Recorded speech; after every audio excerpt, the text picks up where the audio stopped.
بسم اللہ الرحمن الرحیم۔ تمہاری نیت کا آزمائش اس وقت ہوتی ہے جب تم کسی ایسے انسان کی مدد کرتے ہو جس سے تمہیں کسی چیز کی لالچ نہ ہو۔ ساری دنیا کے لوگ تجھے اپنے فائدے کے لیے چاہتے ہیں، صرف تیرا رب ہی ہے جو تجھے تیرے فائدے کے لیے چاہتا ہے۔ جب رب راضی ہونے لگتا ہے تو بندے کو اپنے عیب کا پتہ چلنا شروع ہو جاتا ہے، اور یہی اس کی رحمت کی پہلی نشانی ہے۔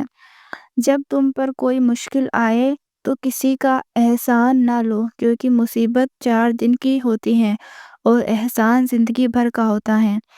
انسان نے جو کچھ جوانی میں کیا ہوتا ہے، عمر کے آخری حصے میں وہ اس پر ضرور لوٹا جاتا ہے۔ اگر اس نے توبہ نہ کی ہو، اگر کسی کے دل میں جگہ بنانا چاہتے ہو تو اسے سیدھے اور پورے نام سے پکارا کرو، اور پھر جب تمہارا دل کسی سے گلے لگے رونے کو چاہے تو قرآن پاک کو گلے لگا لینا۔ تمہارا ایک رب ہے، پھر بھی تم اسے یاد نہیں کرتے، لیکن اس کے کتنے بندے ہیں، پھر بھی وہ تمہیں نہیں بھولتا۔ حضرت علی رضی اللہ عنہ کا فرمان ہے کہ کسی انسان کو پتھر سمجھ کر ٹھوکر مت مارو، بلکہ اسے تراش کر دیکھو، شاید وہ ہیرا ہو۔ منہ پر بے عزتی کرنا اسے قتل کر دینے کے برابر ہے۔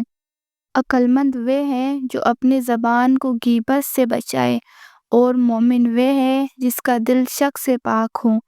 بہترین سیرت یہ ہے کہ تم لوگوں کے ساتھ اس طریقے سے پیش آؤ جس طریقے سے تم لوگوں کا اپنے ساتھ پیش آنا پسند کرتے ہو۔ جو آدمی صبر اختیار کرتا ہے وہ کامیابی پاتا ہے، اور جو جلد بازی کرتا ہے وہ ٹھوکر کھاتا ہے۔ دنیا میں 1000 رشتے بناؤ، لیکن ایک رشتہ ایسا بناؤ کہ جب ہزاروں آپ کے خلاف ہوں تو وہ ایک آپ کے ساتھ ہوں۔ جو دل دوسروں کی تکلیف دیکھ کر بے چین ہو جاتا ہے تو جان لو کہ اس دل میں اللہ تعالیٰ رہتے ہیں۔ جب تم بے وجہ توڑ دیے جاؤ تو سمجھ جاؤ کہ اللہ تمہیں اپنے قریب لا کر جوڑنا چاہتا ہے۔ زندگی جب رلائے تو سمجھ لینا کہ گناہ معاف ہو گئے ہیں، اور زندگی جب ہنسائے تو سمجھ لینا دعا قبول ہو گئی ہے۔ جسے موت کا انتظار ہوتا ہے وہ نیک کاموں میں جلدی کرتا ہے۔ جب انسان کسی سے ڈرتا ہے تو اس سے دور بھاگتا ہے، لیکن جب وہ اپنے رب سے ڈرتا ہے تو اس کے اور قریب ہو جاتا ہے۔ نفرت گناہ سے کرو، گناہ کرنے والوں سے نہیں، شاید وہ تمہاری محبت میں آ کر گناہ کرنا ہی چھوڑ دیں۔ اپنے دن کا آغاز صدقہ دینے سے شروع کرو، اس دن تمہاری کوئی دعا رد نہیں کی جائے گی۔ آنسو کا قطرہ دنیا کی ہر چیز سے زیادہ مہنگا ہے، لیکن کوئی اس کی قیمت اس وقت تک نہیں جان سکتا جب تک کہ وہ اس کی اپنی آنکھ سے نہ نکلے۔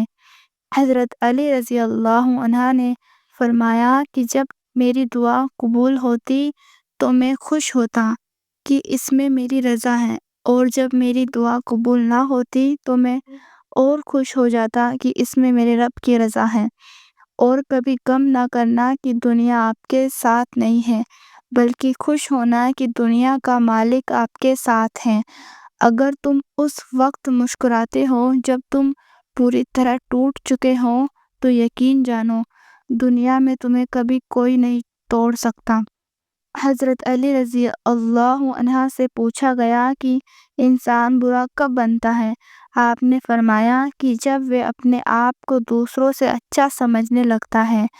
جو بہت اچھا لگے اسے بہت کم ملا کرو، اور جو انتہا سے زیادہ اچھا لگے اسے صرف دیکھا کرو، اور جو دل میں سما جائے اسے صرف یاد کرو، کیونکہ جو جتنا قریب ہوتا ہے اسے دنیا اتنا ہی دور کر دیتی ہے۔ ہی رہتا ہے۔ زندگی میں آگے بڑھنا چاہتے ہو تو بہرے ہو جاؤ، کیونکہ بعض لوگوں کی باتیں مایوسی میں اضافہ کر دیتی ہیں۔ دنیا میں صرف ایک محبت ایسی ہے جس کو دیکھ کر اللہ تعالیٰ خوش ہوتا ہے، وہ بیوی کی خاوند سے اور خاوند کی بیوی سے محبت ہے۔ حضرت علی رضی اللہ عنہ کا فرمان ہے کہ اپنے جسم کو ضرورت سے زیادہ مت سنوارو، اسے مٹی میں مل جانا ہے۔ سنوارنا ہے تو اپنی روح کو سنوارو، کیونکہ اسے اپنے رب کے پاس جانا ہے۔